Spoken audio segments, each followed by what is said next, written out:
pardon the obvious, but there's a difference between customer retention and revenue retention. And so the example we walked through before was customer retention. If you have 100 customers at the start of the period and 20 of them, what we say churn, as in 20 of them canceled or stopped ordering or basically, left for some reason, then the ending customers is 80, or customer retention is 80%.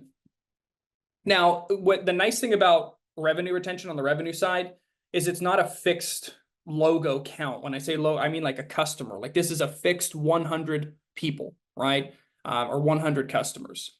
But it's not the same with revenue. With revenue, we have this beautiful little green line here called upsell. And we might lose, in this example, let's say each customer pays us $1,000 a year. So we have 100 customers that pay us $1,000. And so we make $100,000.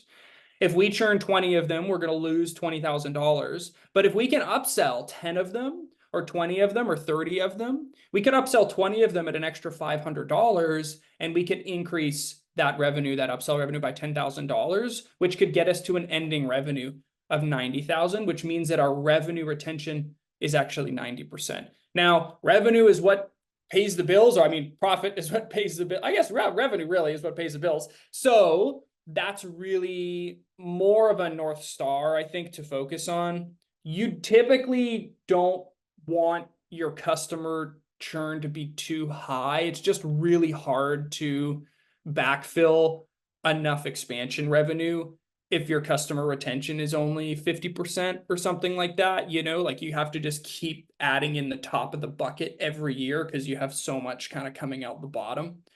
But I ultimately, it was just to call out that, the actual, at the end of the day, the money that goes to the bank, what actually matters is revenue retention. And so that's an important part of finding ways to expand the revenue with some of your best customers over the course of the year. It's like the easiest thing you can do to basically just increase your sales without having to go close a totally brand new customer.